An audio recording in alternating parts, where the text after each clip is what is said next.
Hey guys, it's Canon Vixia here. We are here with Jersey Devil update number 13. And let me get a better angle here. They have finished the roof for the first Q house. It is up, which is really good to see. It also looks like they took off that first car for measurements, which means that those flapping tarps right there are probably blocking the trains right now. I would not be surprised if the trains are in the station right now, or not in the station, in the transfer track right now. But that is really, really good to see. Looks like they do have some movement. They have some movement over there at the operator booth. And I'm hoping, oh, actually they put more siding on the operator booth. That's what they did. That's pretty cool. Sounds like they're cutting some kind of metal over there. I think, yeah, they are over there cutting metal. Sounds like they might be working on handrails. Not 100% sure though. This is just the first Q house. There's a second Q house that goes behind the bathrooms. Can't exactly see it from over here.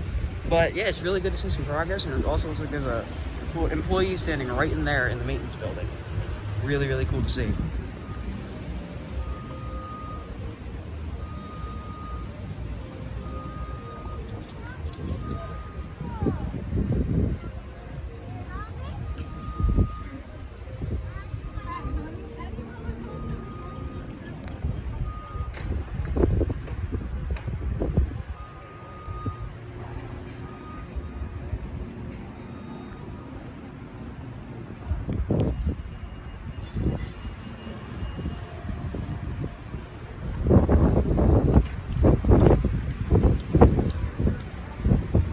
Right over here where the entrance to Looney Tunes Seaport used to be is, well, definitely a construction site. They have some benches back here and some tents and a lot of wind today.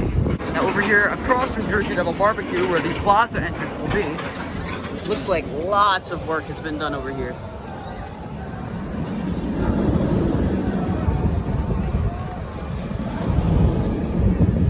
Anyways though, that will do it for today's Jersey Devil update. Looks like that measuring car has been removed, meaning that trains will likely soon be on the track. The Q line is making its way along very quickly, and it looks like Jersey Devil will be opening soon. If you guys enjoyed, be sure to like, comment, and subscribe. Put on that notification bell so you don't miss another Jersey Devil update, and I'll see you all next time. Goodbye, guys.